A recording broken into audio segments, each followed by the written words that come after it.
ሰላም ጤና ይስጥልኝ የተከበራችሁ የሶሎዳ ሚዲያ አድማጭ ተመልካቾቻችን እንዴት ቆያችሁ? ለዕለተ ሐሙስ ያዘጋጀናቸው አዳዲስ ትኩስና ወቅታዊ መረጃዎቻችን ይዘን ቀርበናል። መረጃዎቻችን እየተከታተላችሁ እስከ መጨረሻው ከኛ ጋር እንድትቆዩ ከወዲሁ በአክብሮት ጋብዛለሁ። ከሻዕቢያ ጋር ጽምዶ በሚል ጋብቻ የሀገር ሉዓላዊነትን የደፈረው ብርሃነ ገብረገርግስ እንደታሰረ ተገለጸ።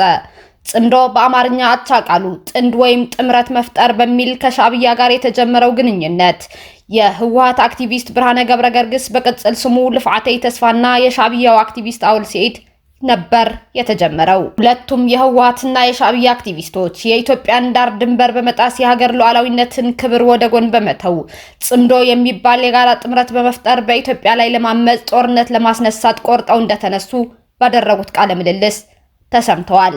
አዲሱ የህወሓትና የሻዕቢያ ሴራ በኢትዮጵያም በሁለቱ አክቲቪስቶች በኩል በግልጽ መታወቅ ችሏል። ሆኖም ግን ረጅም ሳይሄድ በትግራይ ተወላጆች ከጥቂት ሰዎች በስተቀር አብዛኛው ይህንን ጽምዶ የሚባል ከሻዕቢያ ጋር የሚደረግ ህገወጥ ጋብቻ ተቃውሞ ገጥሞት ቆይቷል።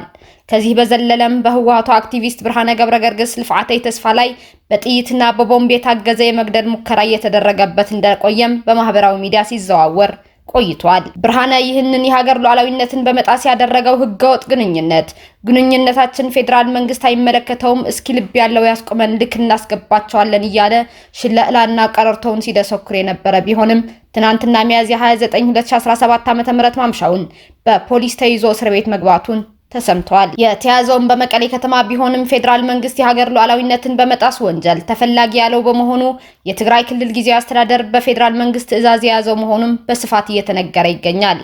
ብርሃነ ገብረገርግስ በሀገር ክህደት የፈጸማቸው ግልጽ ወንጀሎች ምንድን ናቸው የሚለው ስናይ፣ አንደኛ አንቀጽ 435ን በመተላለፍ ህገወጥ የሀገር ሉዓላዊ ድንበርን በማቋረጥ፣ ሁለተኛ የሀገር ክህደት፣ ሶስተኛ በአንቀጽ 278 በስለላ የሰጠውና የተቀበለው መረጃ አለ ተብሎ በፌዴራል መንግስት ከታሰበ፣ አራተኛ ህገ መንግስታዊ ስርዓቱን የማፍረስ እንቅስቃሴ፣ አምስተኛ በመንግስት ደህንነት ላይ የሚፈጸሙ ወንጀሎችን ናቸው። ሌተናል ጀነራል ታደሰ ወረደ ከደቡብ ዞን አመራሮች ጋር ለመነጋገር ዛሬ ማይጨው ከተማ ይገባሉ ተባለ። የትግራይ ክልል ጊዜያዊ አስተዳደር ፕሬዝዳንት ሌተናል ጀነራል ታደሰ ወረደ ከደቡብ ዞን አመራሮች ጋር ለመነጋገር ዛሬ ማይጨው ከተማ ይገባሉ ተብሏል። የራያ ዞን ካቢኔ ህጋዊ ምርጫ እስከሚካሄድ የክልሉ ጊዜያዊ አስተዳደርን አንቀበልም ማለቱ የሚታወቅ ሲሆን ከዚህ ውሳኔ በኋላ ዛሬ ሚያዝያ 30 2017 ዓ.ም ሌተናል ጀነራል ታደሰ ወረደ ወደ ራያ የሚጓዙ ሲሆን የራያ ዞን ካቢኔ ቀይ መስመሮች ብሎ ባስቀመጣቸው የሚከተሉት ጉዳዮች ላይ ትኩረት አድርገው ይወያያሉ ተብሏል። አንደኛ፣ ግልጽ በሆነ መንገድ የራያን ህዝብ ይቅርታ መጠየቅ አለበት። ሁለተኛ፣ አሁን ያለው ጊዜያዊ አስተዳደርና ካቢኔው ተቀባይነት የሌላቸው ስለሆኑ መስተካከልና አካታች መሆን አለባቸው። ሶስተኛ፣ የዞንና የወረዳ ህዝብ የመረጠውን አመራር ይመለስ።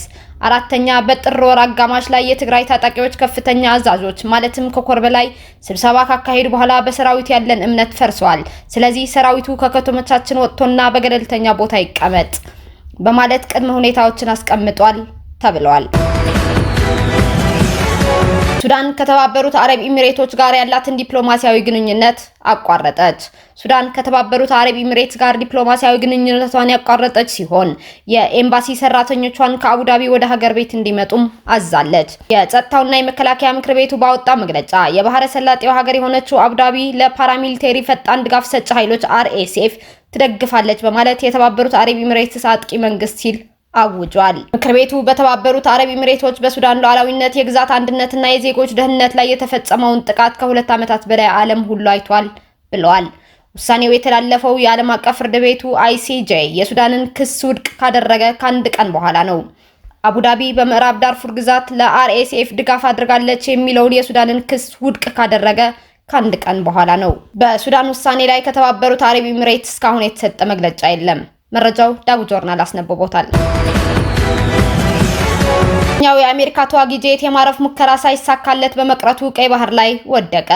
የአሜሪካ ባህር ኃይል FA-18F ሱፐር ሆርኔት አውሮፕላን አጓጓዡ USS ሃሪ ኤስ ትሩማን ላይ ማረፍ ባለመቻሉ ቀይ ባህር ላይ ወድቋል ሲል NBC ኒውስ ሁለት የአሜሪካ ባለስልጣናትን ጠቅሶ ዘግቧል። እንደ ዘገባው ከሆነ ጄቱ ማክሰኞ ምሽት ጉዳት ሲደርስበት በውስጥ የነበሩ ሁለት አቪዬተሮች በሰላም ወጥተው ቀላል ጉዳት ደርሶባቸዋል። ከአንድ ሳምንት በፊት በተመሳሳይ መርከብ ጉዳት የደረሰ ሲሆን ሁለተኛው ሱፐር ሆርኔት ነው። ሁለቱም ክስተቶች በአሜሪካ ባህር ኃይል እየተመረመሩም ይገኛሉ። በሌላ በኩል ፕሬዝዳንት ዶናልድ ትራምፕ ኦማን በዋሽንግተን እና በታጣቂ ቡድን መካከል የተኩስ አቁም ስምምነት ማድረጋቸውን ተከትሎ ዩናይትድ ስቴትስ በየመን ላይ የምታደርገውን የዕለት ተዕለት የቦምብ ጥቃት ከሁቲዎች ጋር መግባባት ላይ የተመሰረተ መሆኑን አስታውቀዋል። ትራምፕ ከካናዳ ጠቅላይ ሚኒስትር ማርክ ካርኒ ጋር በነበሩበት ወቅት በዋይት ሃውስ ውስጥ ለጋዜጠኞች እንደተናገሩት ሁቲዎች ካሁን በኋላ መዋጋት እንደማይፈልጉ አስታውቀዋል። እነሱ መዋጋት አይፈልጉም፣ እናም ያንን እናከብራለን፣ እንዲሁም የቦምብ ጥቃቶችን እናቆማለን ብለዋል። ትራምፕ ከኢራን ጋር የተቆራኘው የየመን ቡድን በመርከብ ላይ ጥቃት ላለመፈጸም ቃል ገብቷል ብለዋል።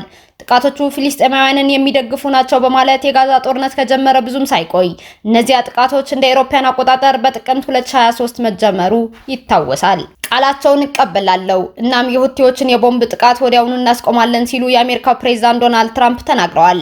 የኦማን ውጭ ጉዳይ ሚኒስተር ባድል አብዱልሳይዲ ሁለቱ ወገኖች የተኩስ አቁም ስምምነት ለማድረግ መስማማታቸውን ተናግረዋል። የኦማን ሱልጣኔት ከዩናይትድ ስቴትስ እና ከሚመለከታቸው ባለስልጣናት ጋር በሰንዓ በየመን ሪፐብሊክ ያደረጉትን የቅርብ ጊዜ ውይይቶችና ግንኙነቶችን ተከትሎ ጥረቶች በሁለቱ ወገኖች መካከል የተኩስ አቁም ስምምነት እንዲኖር አስችሏል ሲሉ በኤክስ ገጻቸው ላይ ጽፈዋል። መረጃው ኤንቢሲ ኒውስ፣ ታይምስ ኦፍ እስራኤል እና ቢቢሲ ዘግበውታል። የቻይናው ፕሬዝዳንት ዢ ጂንፒንግ ለስራ ጉብኝት ሞስኮ ገቡ። የቻይናው ፕሬዝዳንት ዢ ጂንፒንግ በሩሲያ ጉብኝት ለማድረግና በ80ኛ ዓመት የድል በዓል ላይ ለመገኘት ሞስኮ ገብተዋል።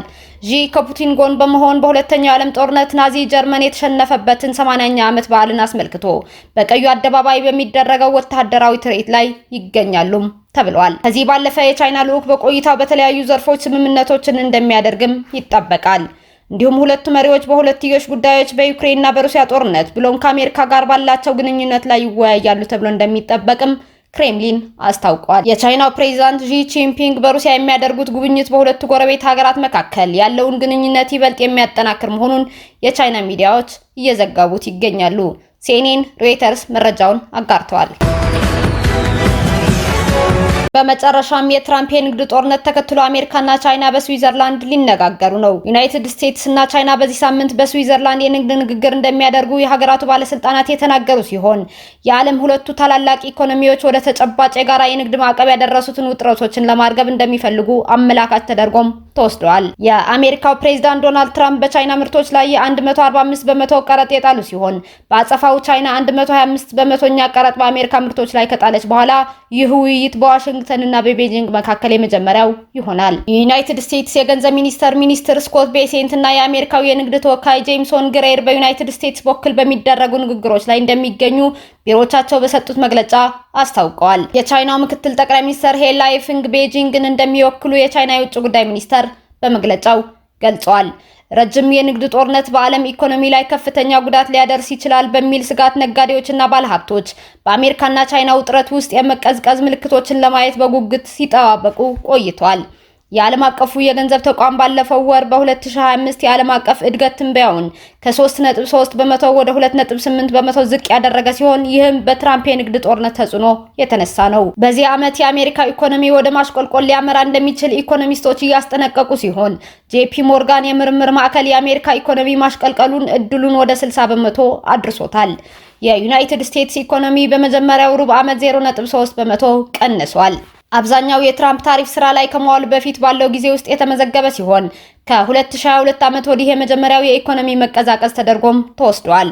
የቻይና ንግድ ሚኒስቴር እንዳስታወቀው ንግግሮቹ በጋራ መከባበር፣ እኩልነትና የጋራ ተጠቃሚነት ላይ መቀጠል አለባቸው ብለዋል። የተከበራችሁ የሶሎዳ ሚዲያ አድማጭ ተመልካቾቻችን ለዕለቱ መርጠን ወደ እናንተ ያቀረብናቸው መረጃዎቻችን እስካሁን ስትከታተሏቸው የቆያችሁ ይመስል ነበር።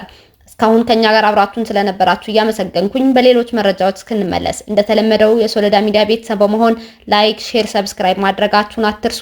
አዳዲስ እና ወቅታዊ መረጃዎቻችን በቶሎ እንዲደርሷችሁም የደወል ምልክቷን ይጫኑ። ሰላም ለእናንተ፣ ሰላም ለኢትዮጵያ።